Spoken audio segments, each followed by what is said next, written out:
Hey, what's up, guys? I just got a new amp, and so we're going to check that out. We're going to take a listen to a little demo of it, and then I want to talk to you about how I went about getting some of the tones in the video. All right, let's get into it.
So all the guitar tones that you just heard were running through this little guy, Little Smokey Amp. These are kind of famously known, originally were built in cigarette boxes, and now the builder is building them in these kind of plastic cases that are a little more durable and hold up a little better. But it's a 1-watt amplifier, and you can either run it through the onboard speaker here, or you can run it to an external cab and run it through even like a 412 and stuff. So super cool little amp, you know, kind of has one thing that it does, but it's a really cool sound, and they cost like, I think, under 40 bucks. So I'll post a link in the description for these guys. He has a couple of different options and different things that you can get for him.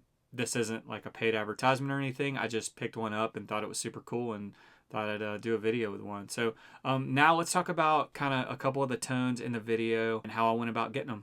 So kind of the main tone that you hear at the very beginning of the song and throughout it is a tone that I got by plugging into the Little Smokey, not using the external cab, but using that tiny little speaker that's on board. It feels like almost like plastic speaker, but it sounds really cool. I put an SM57 on that and just went for it. I did apply just a touch of EQ afterwards. Really what you hear is what you get on these things. There's not too much tweaking the tone. There's no tone controls, no volume on them. You just plug in and go. So here's what that sounds like mic'd up with a 57.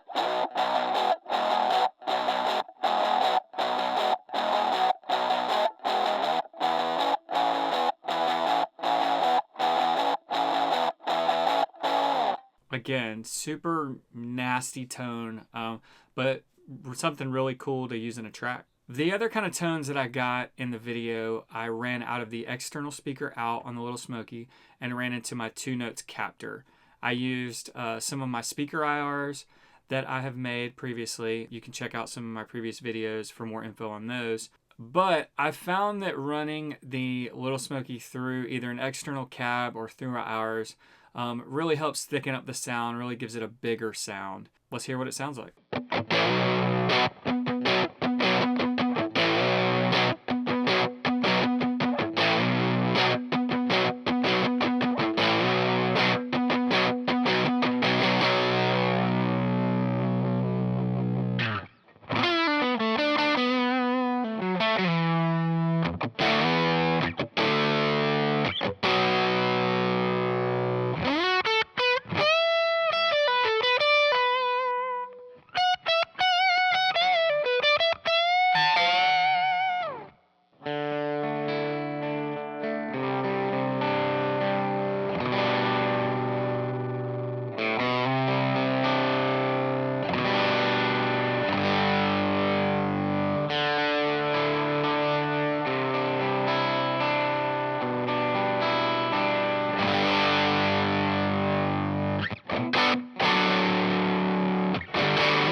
So another cool thing you can do with this is to run it straight into the front end of a guitar amp. The output's really high, and so it drives the amp kind of more into overdrive and more of a fuzz type thing. I haven't tried that yet, but I need to. I'm sure it's a great sound. I wanted to make this video just to kind of highlight this thing because I think it's really cool. They're under 40 bucks, and it's a great sound to put in a track or even to just sit around and play with on the couch or something. It's just fun. Another thing that I think is something cool to think about with this is that, you know, this thing was under 40 bucks and I was able to make a great sounding track with it. I didn't spend thousands of dollars on a guitar amp, you know, and a bunch of gear. It was just some guitars plugged into this little plastic amp with a plastic speaker. It just goes to show that you can make great music with just about anything. So with all the free time that maybe you have on your hands these days, try to make some music. Even if you don't have the perfect setup or the perfect gear, just create something. As always, thanks for watching. If you like this video, hit the thumbs up button and please subscribe and hit the bell for notifications. Also be sure to check out some links in the description of some of my favorite gear. Until next time, I'll see you out there.